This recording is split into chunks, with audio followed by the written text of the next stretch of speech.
con nosotros esta edición de domingo a las 8:45. Vamos a abordar en este segmento el tema del sindicalismo. Tan solo el viernes pasado en el Diario Oficial se publicó la autorización de una Federación Nacional de Sindicatos Independientes de Guatemala y también un sindicato de trabajadores agrícolas independientes del caserío Onalá en San Mateo y Ixtatán en Huehuetenango. Solamente el año pasado en Guatemala se inscribieron 165 organizaciones sindicales. Es la suma más alta en la historia del país en un solo año. Y trajimos para conversar con nosotros, para darnos una disertación sobre este tema como una voz autorizada, al abogado litigante Sergio Juvenal Castañeda Aguirre. Él fue director general de Trabajo del Ministerio de Trabajo hasta febrero de este año. Conoce de cerca estos datos porque fue por su escritorio por el que pasaron estas autorizaciones y tiene una opinión que nos va a compartir sobre la organización de trabajadores acá en Guatemala. Muy buenas noches, licenciado. El tiempo es suyo. Gracias por la invitación. Nosotros, cuando estudiábamos en la antigua Escuela de Derecho, la 9ª y 10ª, lo primero que aprendimos fueron las etapas del sindicalismo en que ha atravesado Guatemala. Y aprendimos dos cosas muy elementales. Una es que el sindicalismo es hijo de la industrialización.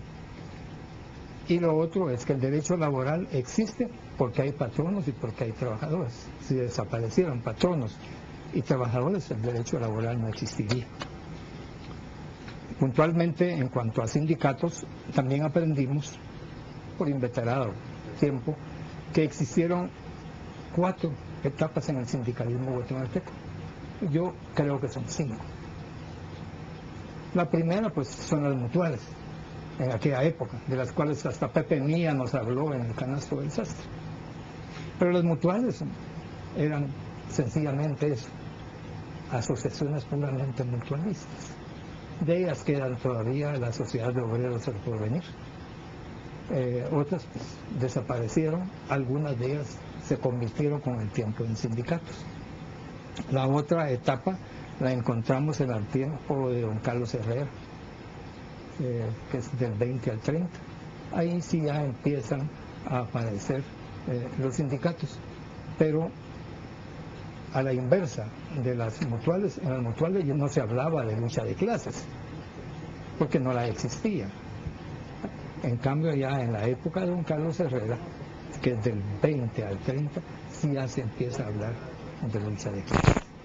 En la tercera etapa de los sindicatos los vamos a encontrar ya situados en la etapa que le llaman la etapa revolucionaria, que es la etapa del 44 al 54 y la creación del Código de Trabajo, que según los sindicalistas es la época de oro del sindicalismo en Guatemala.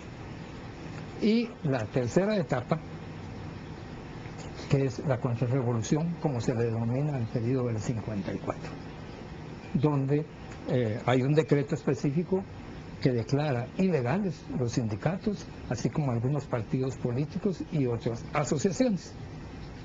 Pero yo encuentro la quinta etapa, que es la que más nos interesa, y creo que a ustedes también como medios de comunicación. La quinta etapa es la creación en 1986 de la permisiva ley que permite a los trabajadores del Estado poder declarar huelga y poder formar sindicatos.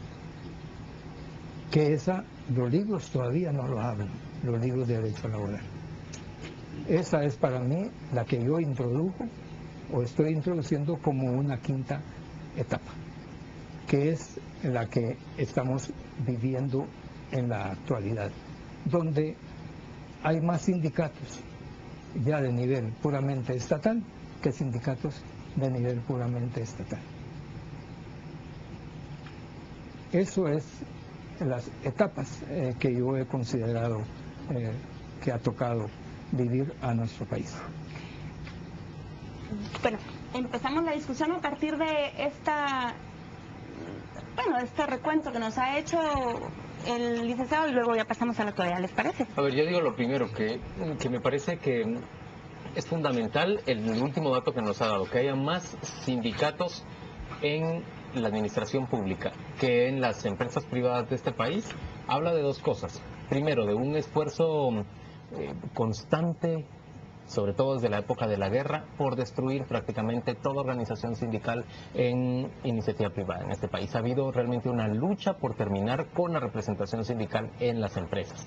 Incluso hubo un periodo en que se confrontó con las uniones solidaristas para impedir que se desarrollaran las organizaciones sindicales. Yo, que veo democracias modernas, las que ustedes quieran mencionar, con un sindicalismo sólido, fuerte, desarrollándose como una voz legítima de parte de los trabajadores, no precisamente una voz que viene a desarrollar la revolución o a tratar de subvertir el orden o a tratar de paralizar la producción, sino por el contrario, a buscar cada vez mejores condiciones para los trabajadores. Pues veo con preocupación que en Guatemala haya más espacio para los sindicatos en la administración pública que en el área privada. Pero debo decir que en la administración pública yo encuentro una cantidad de abusos en contra del Estado de parte de esas organizaciones sindicales. Es que es verdaderamente indignante. Se expolia al Estado mediante pactos colectivos de condiciones de trabajo en los que se abusa totalmente de los fondos públicos. Se decretan unas facilidades que no son razonables en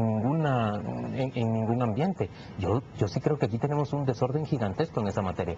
Yo creo que en los últimos años hay mucho cuestionamiento a las organizaciones sindicales, sobre todo a la dirigencia, y es un cuestionamiento que se han ganado a pulso los dirigentes sindicales con actos de corrupción o de bandolerismo puro y llano donde han estado involucrados.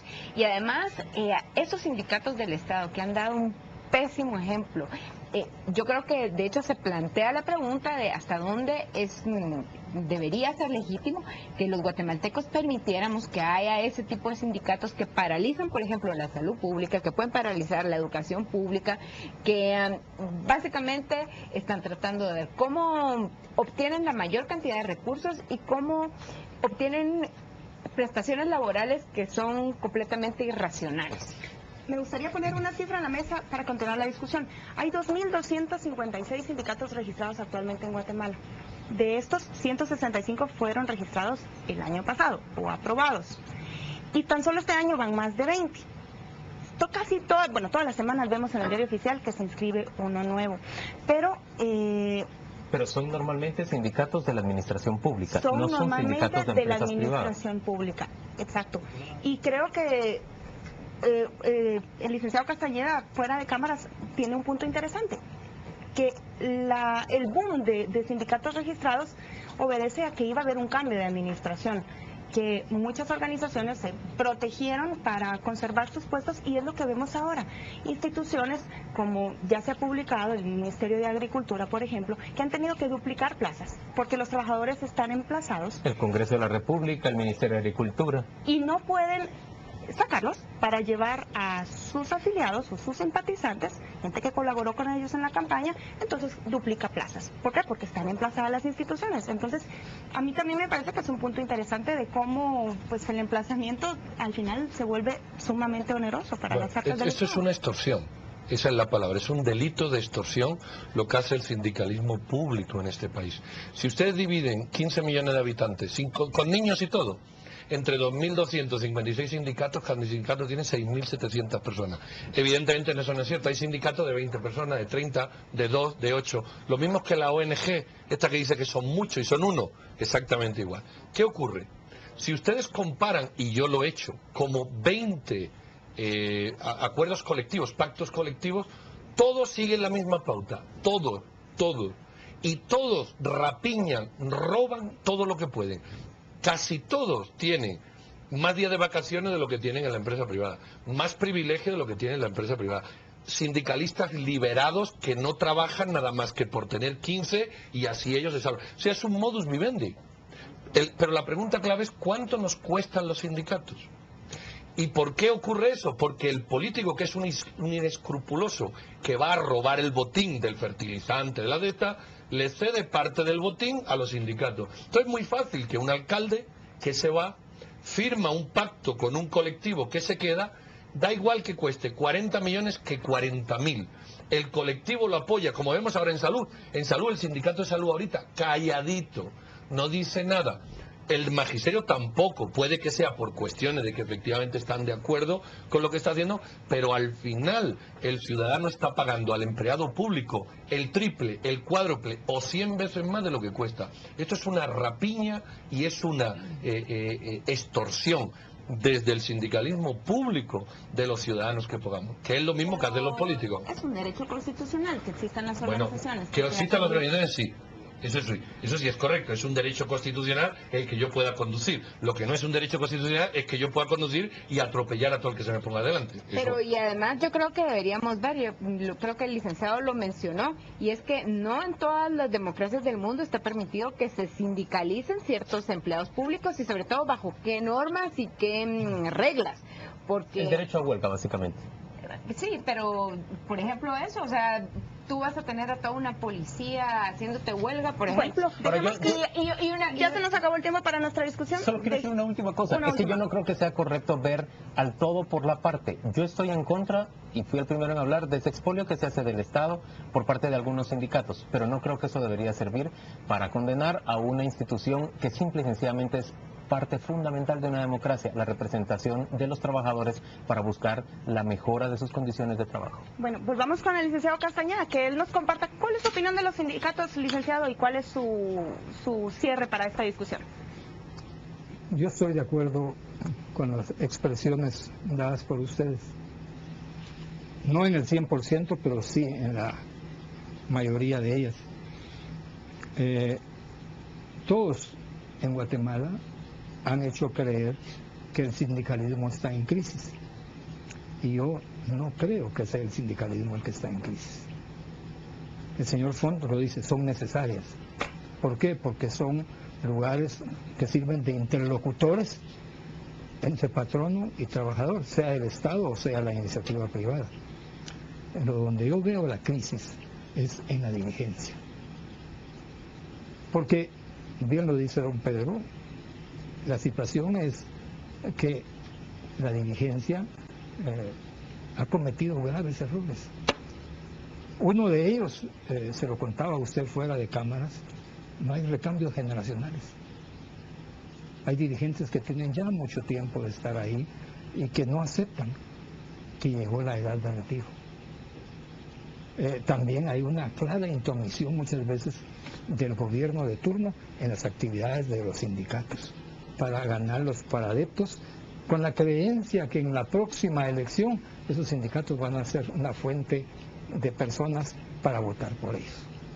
Eso no ha existido y no ha sido correcto. Luego también hay un aprovechamiento de los dirigentes, porque soy secretario general, pues tengo derecho a ser un poco mejor en el sector público donde estoy. Y ellos resultan con mejores posiciones.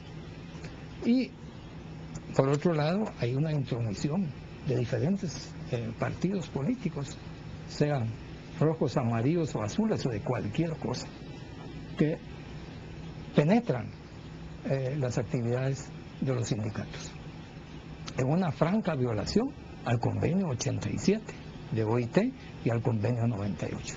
Muchas gracias, licenciado, por compartirnos y por estar acá en las 8:45. Nosotros vamos a una pausa comercial y regresamos con otros temas de discusión internacionales y el minuto al aire. Ya volvemos.